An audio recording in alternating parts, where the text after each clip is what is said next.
Hello everyone, I am your legal mentor Karan. आज के session में हम डिस्कस करेंगे कॉन्स्टिट्यूशनल लॉ का सेकंड केस। ये सीरीज हमारी चल रही है क्लैट पीजी के लिए, जिसमें हम important landmark judgments of the year of 2025 and 24 लेंगे अपने क्लैट पीजी की प्रिपरेशन के लिए। क्लैट पीजी का पैटर्न जो हमने एनालाइज किया तो उसमें देखा है पास्ट ईयर के कॉन्स्टिट्यूशन लॉ के, क्रिमिनल लॉ के, मर्सेंटाइल लॉ या फिर सिविल लॉ के इंपॉर्टेंट जजमेंट से काफ़ी क्वेश्चंस आते हैं, या फिर डायरेक्ट जजमेंट में से ही आपको एक पैसेज दे दिया जाएगा। तो उसके लिए आपको जजमेंट्स को पढ़ना और समझना बहुत ज़्यादा ज़रूरी है। चलिए हम अपना पहला केस देखते हैं, Kabir versus state of Kerala. अब इस केस में हुआ क्या, इस केस में जब ये केस सुप्रीम कोर्ट आया तो यहाँ पे डिवीजन बेंच में जजेस कौन थे? जजेस दो जजेस थे, डिवीजन बेंच थी, जो कि Justice Mohammad Mushtaq and Justice P Krishna Kumar, ये दो जजेस थे सुप्रीम कोर्ट के। इस केस में कोर्ट ने डायरेक्शन दी है स्टेट गवर्नमेंट को to implement reservation for transgender persons. अब ट्रांसजेंडर पर्सन्स की बात हो रही है तो हम देखते हैं इस केस के फैक्ट्स क्या थे।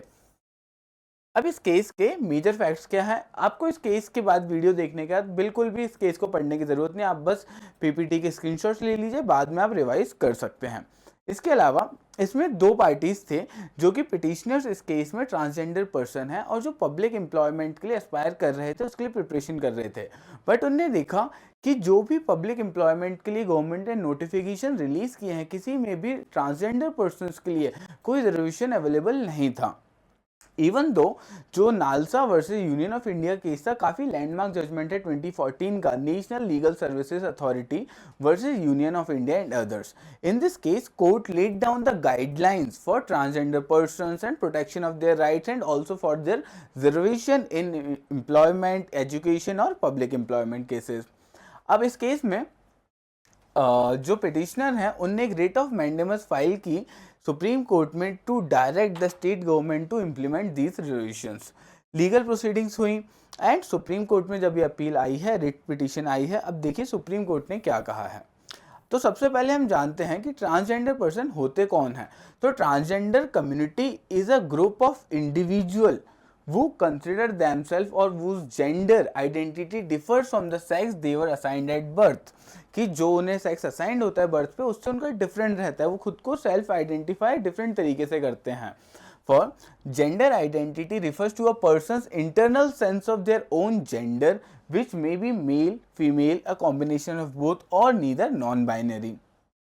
अब जो ट्रांसजेंडर पर्सन है वो सोसाइटी में काफ़ी ज़्यादा डिस्क्रिमिनेशन फेस करते हैं, सोशल स्टिग्मा, डिस्क्रिमिनेशन रहता है काफ़ी सारी चीज़ों में, हेल्थ में, पब्लिक एम्प्लॉयमेंट में या एजुकेशन में। तो इन्हीं सब चीज़ों को काउंटर करने के लिए नालसा जजमेंट में गाइडलाइंस दी गई थी। आगे बढ़ते हैं। अब मेजर इश्यूज क्या है इस केस के। कभी भी आप कोई भी केस लॉ पढ़ रहे हैं अपनी प्रिपरेशन के लिए या लॉ कॉलेज के लिए, तो हमारा एक जो IJLF का फॉर्मेट रहता है उसी में पढ़ना है कि इशू क्या है, लॉ क्या है, जजमेंट एंड फैक्ट्स की मेजरली हमें इन्हीं चार चीज़ों पे फोकस करना रहेगा कि facts of the case, issue of the case, judgment and conclusive या फिर रिकमेंडेशन क्या आ रहे हैं, या फिर ओबिटर डिक्टा इस केस का क्या है, या प्रेसिडेंट की तरह लिया जाएगा इस केस को या नहीं लिया जाएगा। तो firstly non implementation of reservation for transgender persons. तो पहली बात तो ये, पहला इशू क्या है कि ट्रांसजेंडर पर्सन्स के लिए रिजर्वेशन इंप्लीमेंट नहीं किया गया है। Secondly violation of fundamental rights, कि ये क्लियर वायलेशन है क्योंकि पार्ट 3 ऑफ इंडियन कॉन्स्टिट्यूशन में गिवन है कि राइट टू एजुकेशन और equal opportunities in employment and other benefit सभी सिटीजन्स को दिए जाएंगे। बट जो ट्रांसजेंडर पर्सन है उन्हें कंसिडर कर लिया गया है as a third gender, but still उन्हें ये फंडामेंटल राइट्स अवेलेबल नहीं किए जा रहे हैं, उन्हें इक्वल अपॉर्चुनिटी नहीं दी जा रही है। तो सेकेंड इशू हमारा था violation of fundamental rights. Third issue जो है non compliance with the supreme court directives. Supreme court की क्लियर डायरेक्टिव्स थी इस केस में, नालसा वाले जजमेंट में, कि ट्रांसजेंडर पर्सन्स को आपको रिजर्वेशन प्रोवाइड करना होगा एजुकेशन में और पब्लिक एम्प्लॉयमेंट के मैटर्स में। बट अभी भी किसी भी गाइडलाइन को प्रॉपरली किसी भी स्टेट ने कंप्लाई नहीं किया है, तो उसका भी वायलेशन हुआ है। तो तीन मेजर इश्यूज हैं इस केस के। चलिए आगे बढ़ते हैं कि गाइडलाइंस एग्जैक्टली थी क्या जो नालसा जजमेंट में दी गई थी, national legal services authority versus union of India and others. पहले जो गाइडलाइंस सुप्रीम कोर्ट ने दी थी इस केस में कि जो हिजराज रहेंगे, इनक्स, अपार्ट फ्रॉम बाइनरी जेंडर जो male and female, other will be treated as third gender for the purpose of safeguarding their rights under Part 3 of our Constitution। तो इस केस में कोर्ट ने क्लियर गाइडलाइंस दे दी गई थी कि मेल एंड फीमेल के अलावा थर्ड जेंडर की कैटेगरी बनाई जाएगी और जो अपने आप को मेल या फीमेल में कंसिडर नहीं करते हैं उन्हें थर्ड जेंडर में कंसिडर किया जाएगा। सेकेंडली, ट्रांसजेंडर पर्सन के पास ये राइट रहेगा to decide their self identified gender is also upheld in this case. इसके अलावा स्टेट और सेंट्रल गवर्नमेंट को ऐसे स्टेप्स लेने पड़ेंगे to provide revision to these transgenders. उसके अलावा स्टेट एंड सेंट्रल गवर्नमेंट को डायरेक्ट किया गया है कि वो ऑपरेट करें HIV sero surveillance for transgender persons, कि जो ट्रांसजेंडर पर्सन रहेंगे उनके लिए सेपरेट HIV सेंटर्स बनाए जाएं उन्हें प्रोटेक्ट करने के लिए।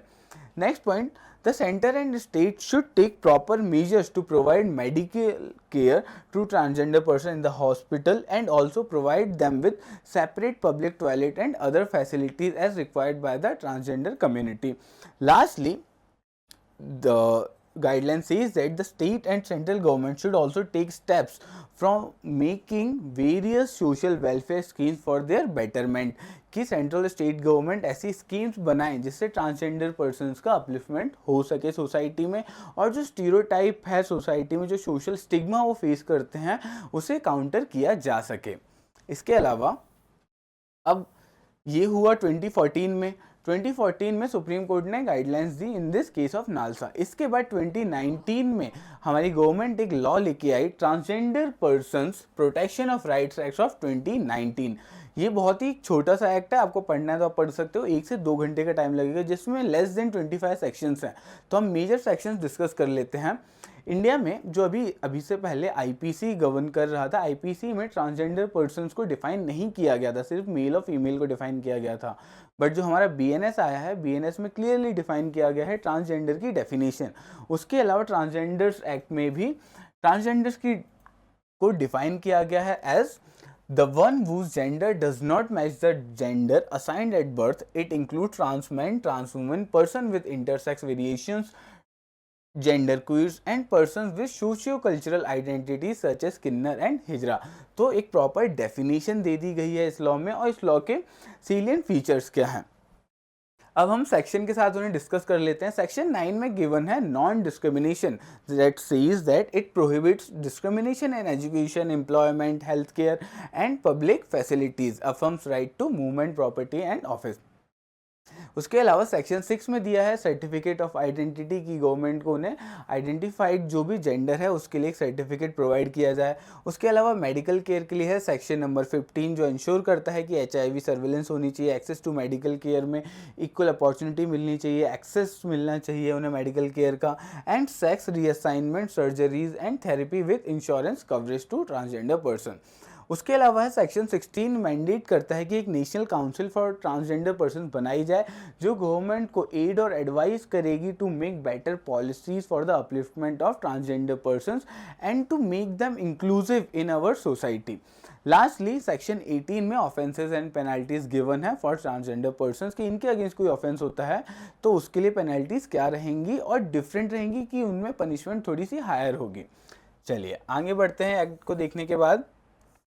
अब फाइनली इस केस में कोर्ट का जजमेंट क्या रहा।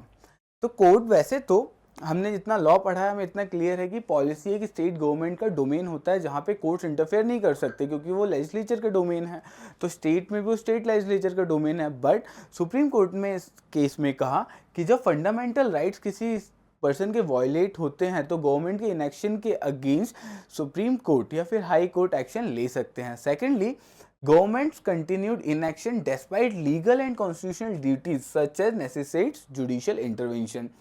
Thirdly, Supreme Court का declaration कि it ensures equal treatment for transgender persons and this case also aligns with the Transgender Persons Protection of Rights Act of 2019. Lastly, court ने relief दे दिया है petitioner को इस केस में and held that the government cannot delay the implementation of revision for transgender person and must implement the measures to provide representation and revision within 6 months कि 6 months के अंदर state अपनी policy change करें and इन्हें revision provide करें कि representation का मौका दिया जाए। ऐसे कुछ चैलेंजेस भी हैं जो हम आगे अभी डिस्कस करते हैं। उससे पहले ट्रांसजेंडर पर्सन के लैंडमार्क जजमेंट्स एक और है। R Anushree versus secretary of TNPSC and others. ये भी काफ़ी ज़्यादा सिमिलर केस है। इस केस में क्या हुआ था, एक जो प्लेंटिफ है इस केस में, पिटिशनर, वो एक ट्रांसजेंडर पर्सन है। उन्हें तमिलनाडु की पब्लिक सर्विस कमीशन का पब्लिक सर्विसेज का पेपर क्लियर कर लिया।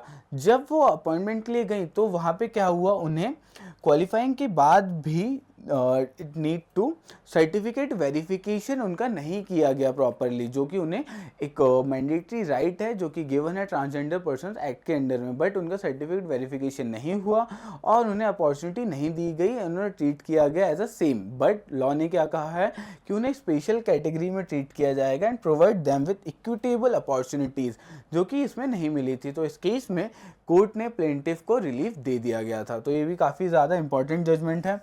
उसके अलावा नवतेज सिंह जौहर वर्सेस यूनियन ऑफ इंडिया, तो हमने काफ़ी ज़्यादा पढ़ा होगा। 377 को डीक्रिमिनलाइज किया था, पार्शियली डीक्रिमिनलाइजेशन हुआ था सेक्शन 377 का इस केस में, कि जो भी अननेचुरल ऑफेंसेस होंगे उन्हें क्रिमिनलाइज नहीं किया जाएगा, जिसमें सिर्फ और सिर्फ जो कंसेंशुअल रहेंगे उन्हें एलिमिनेट कर दिया गया कि उसमें कोई पनिशमेंट नहीं होगी, वो कोई क्रिमिनल एक्ट नहीं होगा।